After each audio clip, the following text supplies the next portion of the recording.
What is up, everybody? It is me, Base Jalarin, and today we are doing a video with my awful face.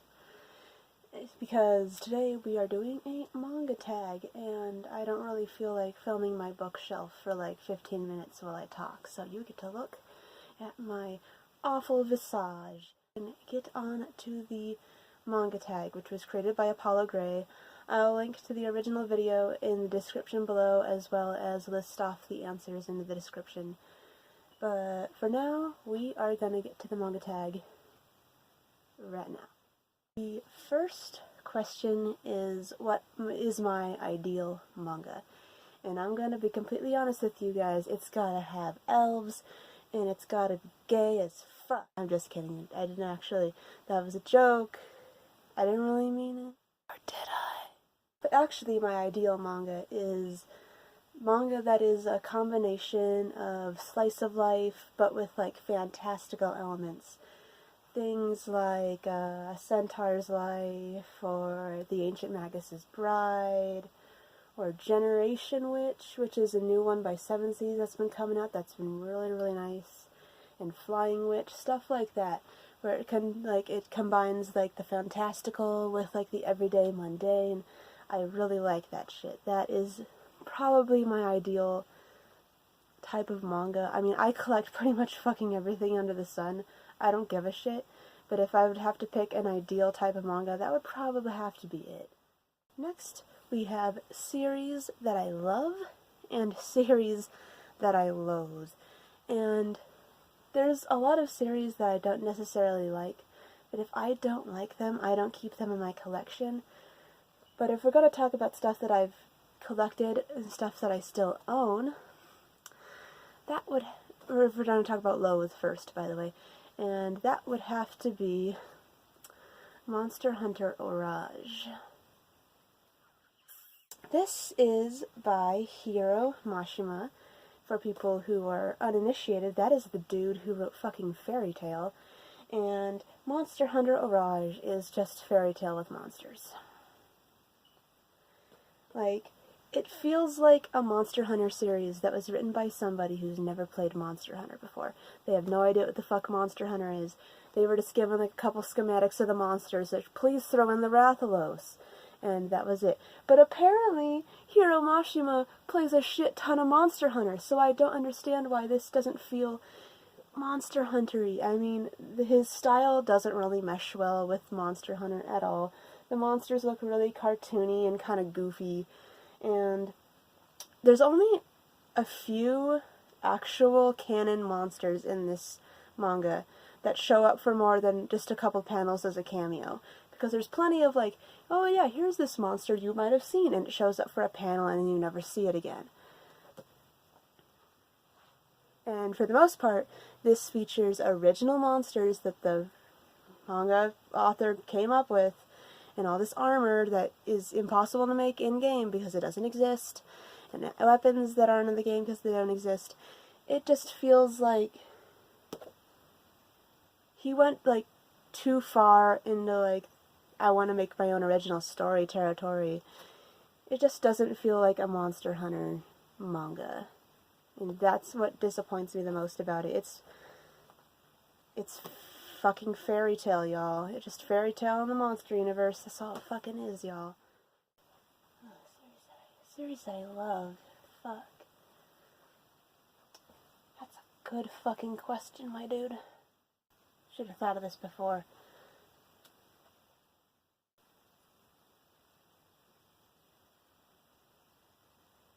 Too much manga. Okay, so I own a fuck ton of manga, and there's no manga in here that I do not love. I pretty much just assume I love everything, but that's totally a non-answer, so I'm not even going to do that.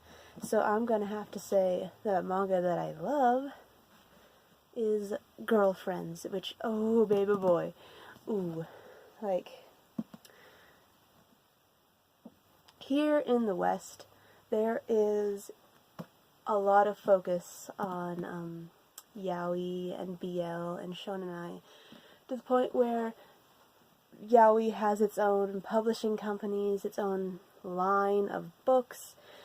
Yaoi gets a lot of attention and love and support from the industry. But Yuri, on the other hand, you know, there's a couple here, there's a couple there. They're all good, by the way. All, like, except for, like, maybe NTR, Netsuzo Trap, which is fucking trash. All the Yuri that have gotten is pretty freaking good, but it's a little here, a little there. There's not a lot of it. So when this came out, there was hardly any Yuri. A lot of it was out of print, if there even was any. A lot of it remained unfinished and discontinued, like most of 7C's Yuri titles before the big Yuri boom. But when I found this at my local Barnes & Noble one day, I was just... A ray of godly light shone in from yonder window, and it was just a wonderful moment, because I was like, holy shit, is that 2 girls on the cover? Is that manga called fucking Girlfriends? It says Yuri right there on the cover, holy fuck, it's a Yuri! And that was probably, like, the greatest moment of my fucking manga collecting life. Was like, holy shit, there's a Yuri being sold in my bookstore. Holy fuck. But yeah, that was just fucking great, and I will be forever grateful for this release, because it is, if I'm ever to, like, recommend a Yuri to anybody, I would probably recommend Girlfriends, because it is, like, the perfect combination of, like, a nice, slow burn romance, but it's got its nice, excellent, delicious Yuri moments, as it should. It's just a good quintessential Yuri for anybody who's ever curious about Yuri, because a lot of Yuri, it's either, like, too sexual, or it's kind of boring, nothing really happens. This is it's a good pace, it's a good mixture of everything. It's nice. I love it. Alright, and next we have manga that is either out of print or hasn't been published in the West that I would like to see either reprinted or printed as a whole. And did I say that I had to mention 3? I think I said I had to mention 3. Yeah, there's 3. And number 1, always, always, always number 1, it's got to be Majin Tante no Gaminero. And I feel like I have to mention this every once in a while, that there's a manga called Majin Tante no Gaminero, and it's by the same guy who wrote Ass Class, and it was fucking good, and I don't understand why, like, it wasn't that it was bad or mediocre. It wasn't one of those series that popped up for like a couple volumes and then didn't get very popular in Shonen Jump, so they just kind of did away with it silently. This shit lasted 23 volumes. For Shonen Jump, in, like, the cannibalistic just environment of fucking Shonen Jump, making it to 23 fucking volumes and have an ending that actually feels like it was actual, like, ending and not, we have to end this manga because it's not popular enough, yo. It's just, it was so good. It was a good manga. And Viz is a motherfucker. Viz. Give us Majin Tante no Gaminero. You know, you have seen that Ass Class by the same author has done exponentially well. Every single person who I follow on YouTube, almost every single person I follow on YouTube at least, collects this. I'm pointing to it, by the way, you just can't see it. It collects this series. This manga author's work can sell. And it's not too ungodly long. It's not like Naruto or Bleach or something that's like 30 plus volumes. It is a good, nice, even 23 volumes. And it's like a supernatural mystery series. And maybe you just don't think it will do well. And I would buy like 50 copies every single time it came out. I love this series so much. Why are you doing this to me, Viz? Fuck. I have so many emotions. For number 2, that would have to be Wandering Sun. And Wandering Sun was published by Fantagraphic Books. And from what I heard, it didn't actually get finished, but also is incredibly out of print. And I discovered Wandering Sun a little too late, because when I found out, holy shit, because I found it through the anime, and I thought it was just the anime, and I loved the anime to pieces. It was just perfect, perfect, perfect. And I found out, oh, it's a manga, and oh, it got published in English, and I was like, holy shit, where can I get it? And it was like, well, son, do you have, like, at least $1,000? And I'm like, I don't think I do. And it's like, well, then shit, I guess you're never gonna own that then. And I would just love to see Wandering Sun just either by Fantagraphic Books or from some other publishing company just picked up and republished and given the completion that it fucking deserves.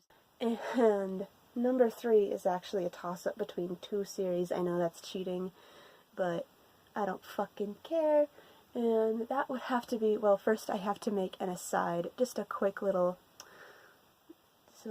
side note for why I chose these 2, and it's that it brings me back to when, in Magic the Gathering, when Battle for Zendikar came out, they announced that they were going to make full art lands, which was fucking awesome and great, but it caused such a stir within, like, the gatekeepy, awful nerd boy community that it just gave me life and cleaned my pores, because there were so many people who ran the original full arts from the original Zendikar and treated it like it was like a status symbol, that if you had a deck and you ran full art cards with that deck, then that made you a real fan, a cool fan, and you demanded respect because you had full art lands. And when Battle for Zendikar came out, they announced that, oh yeah, we're going to be printing full art lands. There was this huge hullabaloo with those kinds of people who were just gatekeepy and gross and felt like because they had full art lands from the original Zendikar that made them cool. That, oh no, the normies are going to have full art lands now. Oh no! Like, let the newbies have their full art lands, motherfucker. And it just separated the cool people who were like, oh, sweet, cool, full art lands, this is great, everybody gets full art lands now. And the gross fucking, oh, no, I wanted full art lands, and I don't want everybody else to have full art lands, because that makes me special and cool. And it just painted, like, this very vivid picture of, like, who to associate yourself with and who to fucking throw into the garbage. And now back to manga. For my 3rd manga that I'd like to see republished, because these are two manga that are completely out of print, and you have to be either very, very lucky or rich as fucking hell to actually buy these, and that would be both Mushishi and Phoenix by Osamu Tezuka. And if you print those, you will get both the people who are, if you republish those, you will have people who own either or both series either reacting, this is fucking great. I'm so glad that people who are just starting out, people with very little pocket money, can enjoy this series like I can. And you will have people who will break down in complete and utter rage because the regular people can now afford these fantastic series that are out of print and are like practically status symbols if you have them in your collection. And you will have people who will get very upset about the fact that, oh no, now regular people can just go out and buy Phoenix, or people can go out and just grab Mushishi, and that'll be, maybe I'm just fucking petty, but that would just be the greatest fucking thing to see. Number 4 is, are you happy with the state of your collection as it is now? And, honestly, sometimes I walk into my manga closet and I get a little worried because I have a shit ton of manga, and honestly, this has always been the goal, to just have an overwhelmingly amount of manga. Like, when I started, I had, like, mismatched volumes, and they barely even took up a shelf, and I was like, damn, you know, it'd be really cool if I just had a nice full bookshelf full of manga. And little 12-year-old me, just to let you know, you get more than just one single bookshelf of manga. You get 5 medium-sized bookshelves, and plus we got manga all the fuck up here. You'll be pleased to know that that is where you end up. And honestly, it's a shit of a hard fuck to move around with. And there's just a limited space issue where I have to keep on getting creative with my shit. As you can see, I've had to like start stacking things vertically. But honestly, I couldn't be happier with the collection that I have amassed. Even if it's just all basic stuff, even if I don't have like the rarest shit in the world, even if I don't have like the most popular series like Berserk and Tokyo Ghoul and My Hero Academia, I am very happy with the state of my collection, and that is all that matters. And finally, the 5th and final question in this manga tag is, do you plan on finishing every series that you are currently collecting? And honestly, that is just generally the goal. I mean, aside from stuff that's like discontinued and stuff that physically cannot be finished, or stuff that I don't have like the money currently to finish, which is very few things, by the way. Like I said, I don't really collect a lot of really super fucking expensive out of print shit. But honestly, that's usually the goal, is to just, when I start a series, it's either I finish it or I drop it and I completely remove it from my shelves.